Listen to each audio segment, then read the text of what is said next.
பக்தர்களை நோக்கி அருள்பாலிக்கும் நந்தியை காண வாருங்கள். விநாயகர் அம்மையப்பனை வலம் வந்து மாம்பழம் பெற்ற தலத்தை காண வாருங்கள்.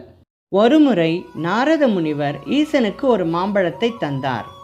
அவருடைய குமாரர்கள் பழம் தனக்கே வேண்டும் என போட்டி போடவே, உலகை முதலில் சுற்றி வருபவருக்கே பழம் என சிவன் கூறினார். உடனே முருகன் தன் மயில் மீது ஏறி உலகை வலம் வர கிளம்பினார்.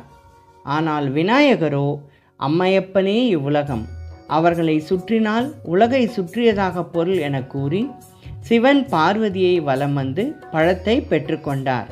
அவ்வாறு விநாயகர் அம்மையப்பனை வலம் வந்த இடம் இது என்பதால் திருவலம் என அழைக்கப்படுவதாக கூறப்படுகிறது. இத்தல விநாயகர் கனி வாங்கிய விநாயகர் எனப்படுகிறார். இவரது தும்பிக்கையில் மாம்பழம் இருப்பது போல சித்தரிக்கப்பட்டுள்ளது. திருவலம் எனும் இத்தலமானது ராணிப்பேட்டையிலிருந்து 12 கிலோமீட்டர் தொலைவில் அமைந்துள்ளது.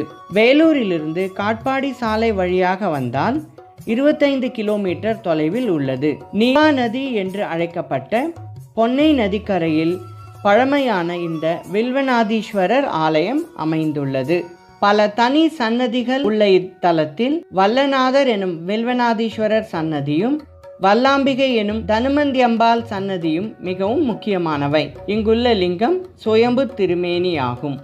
பொதுவாக எல்லா சிவன் கோவில்களிலும் நந்தி சிவனை நோக்கியே இருப்பார்.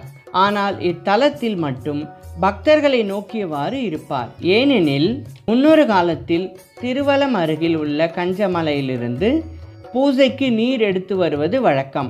கஞ்சன் என்ற அசுரன் நீர் எடுத்து வரும்பொழுது தொந்தரவு செய்ய உரியோர் சிவனிடம் முறையிட அவர் நந்தியை உதவிக்கு அனுப்பினார். நந்தியும் கஞ்சனை 6 துண்டாக்கி அழித்தார். அந்த 6 துண்டுகள் விழுந்த இடங்களில் சிவன் கோவில்கள் உண்டாயின. கஞ்சனை அழித்துவிட்டு வந்த நந்தியும் வேறு எதிரி வந்தால் அவர்களை எதிர்கொள்ள ஈசனுக்கு முன்பாக நின்று கொண்டார். எனவேதான் நந்தி பக்தர்களுக்கு அருள் பாலிப்பது போல உள்ளது.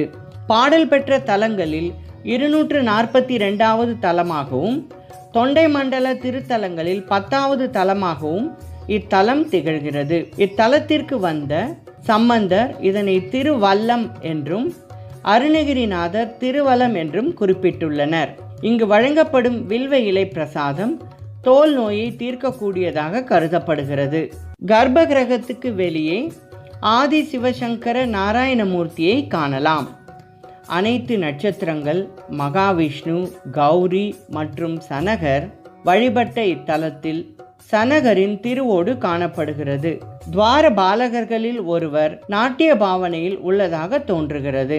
இத்தலத்தில் இருந்து கொண்டு தொண்டு செய்த சிவானந்த மௌனகுரு சுவாமிகளின் சமாதி கோவிலுக்கு வெளியே உள்ளது. பலரும் வணங்கிய இத்தலத்திற்கு நாமும் சென்று ஈசனை வணங்கி எல்லா வளமும் பெற்று வாழ்வோமாக.